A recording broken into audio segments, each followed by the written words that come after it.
ঝড় হোক, বৃষ্টি হোক, যুদ্ধ হোক, লড়াই হোক, আম খাওয়া বন্ধ করা যাবে না, কিছুতেই না।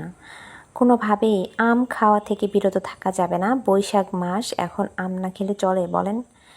তো এই কথা বলতে বলতে এদিকে আম কাটা শুরু করে দিয়েছি, যে আমি আম খাবো, আমার আম খাওয়ার খুব ইচ্ছে হচ্ছে। তো হাতের কাছে পেয়ে গেছি, আমি আম নিয়ে বসে গেছি।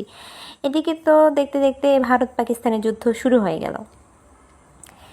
এখানে ভারত পাকিস্তানের যুদ্ধ যেহেতু শুরু হয়ে গেল, অনেকেই দেখছি বলাবলি করছে, এটা নিয়ে আলোচনা সমালোচনা হচ্ছে যে ভারত পাকিস্তানের যুদ্ধ শুরু হয়ে গেল, এতে বাংলাদেশের কি করার আছে, বাংলাদেশ কি করবে, বাংলাদেশের ভূমিকা কি?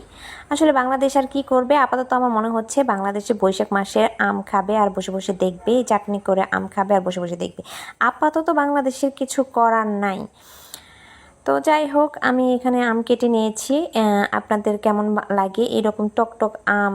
হ্যাঁ, এভাবে কেটে সুন্দর করে কেটে গুঁড়ামরিচ, শুকনা গুঁড়ামরিচ ভেজে এভাবে গুঁড়ামরিচ ছিটিয়ে তার সাথে কাসুন্দি দিবেন, লবণ দিবেন, দিয়ে মানে সেই সুন্দর একটা ফ্লেভার আসবে। খাইতে কার কার ভালো লাগে অবশ্যই কমেন্ট করে জানাবেন। আপনারা কে কোথা থেকে দেখছেন অবশ্যই আমাকে কমেন্ট করে জানাবেন। আমার ভিডিওর সাথে থাকার জন্য অনেক অনেক ধন্যবাদ সবাইকে। এখন আসি আমূল আলোচনায়। এই যে এইভাবে আম খাইতে কী যে মজা লাগে, আমার একেবারে এরকম চাটনি করে আম খেতে, টমেটো খেতে ভীষণ মজা লাগে। একদম ছোটোবেলায় ফিরে যাই। ছোটোবেলার একটা কথা আমার ভীষণ মনে পড়ছে।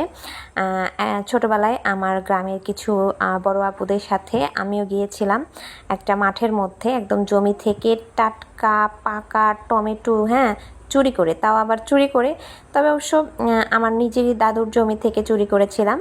তো বাড়ি থেকে কেউ সরিষার তেল নিয়ে গেছিলাম, কেউ বটি কাস্তে নিয়ে গেছিলাম, কেউ লবণ, কেউ মরিচ, এভাবে নিয়ে গিয়ে আমরা আসলে কলার পাতা কেটে, টমেটো কেটে এভাবে চাটনি করে খেয়েছিলাম। কী যে মজা লাগে, এখনও আমার আর কি ওটা স্মৃতিতে ভেসে বেড়ায়।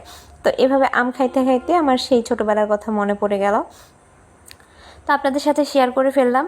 তো যাই হোক, যুদ্ধ শুরু হয়ে গেছে, এটা আসলে অনেক দুঃখজনক বিষয়। যুদ্ধে অনেক নারী এবং শিশুর ক্ষতি হয়, এজন্য যুদ্ধ কামনা নয়, আল্লাহ সহায় হোক।